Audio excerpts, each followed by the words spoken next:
Hello everyone! Sa video na ito, ipapakita namin kung paano mag-handle ng manual na order sa Big Seller. Kung may order ka na hindi galing sa mga platform na nakalink sa Big Seller, pwede mo itong i-manual input para ma-process at ma-update ang inventory na nagbibigay daan sa pinag-isang pamamahala ng stock sa iba't ibang sales channels.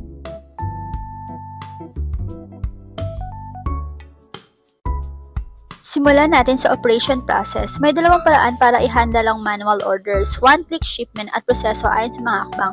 Kung hindi mo kailangan mag-print ng mga pick list o shipping label sa Big Seller, maaari mong piliin ang unang pamamaraan, one-click shipment. Kung kailangan mo naman ng mga printed documents tulad ng pick list o shipping labels, piliin ang proseso sa mga hakbang.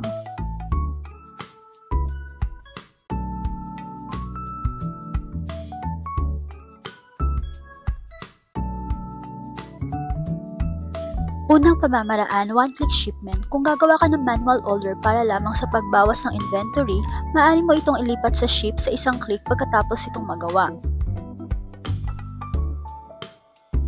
Mga hakbang, i-click ang orders tapos new orders para sa one-click shipment, piliin ang order, i-click ang ellipse icon, tatlong tuldok at piliin ang move to ship.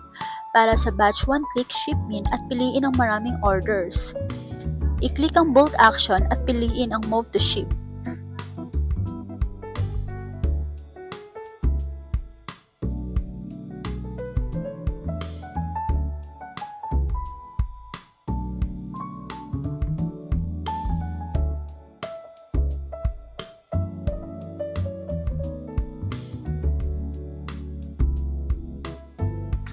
Pangalawang pamamaraan, proseso ayon sa mga hakbang. Unang hakbang, pumunta sa new orders, i-filter ang manual orders, piliin ang orders at i-click ang pack.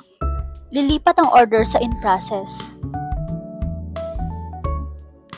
Pangalawang hakbang, sa listahan, i-print ang ORD, shipping label, invoice, pick list at iba pa. Pagkatapos makumpirma na handa na ang package, piliin ang order at i-click ang ship.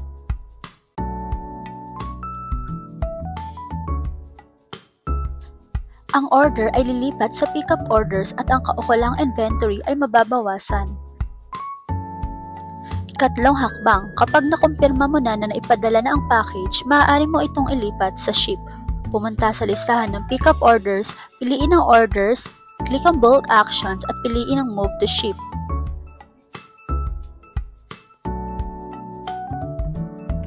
Kung mayroon kang anumang mga katanungan, mag-click dito para makipag-ugnayan sa aming customer service. Nag-aalok din kami ng libreng training at demo sessions para sa mga Big Sellers users. Ilagay ang iyong training request, ibahagi ang iyong impormasyon at ipaalam sa amin kung ano ang gusto mong matutunan. Makikipag-ugnayan sa iyo kaagad ang customer service team namin. Kung may tanong ka pa, iwan mo lang ito sa comment section. Salamat sa panonood. Huwag kalimutang mag-like, mag-subscribe at manatiling nakatutok para sa mga susunod pang updates. Bye-bye!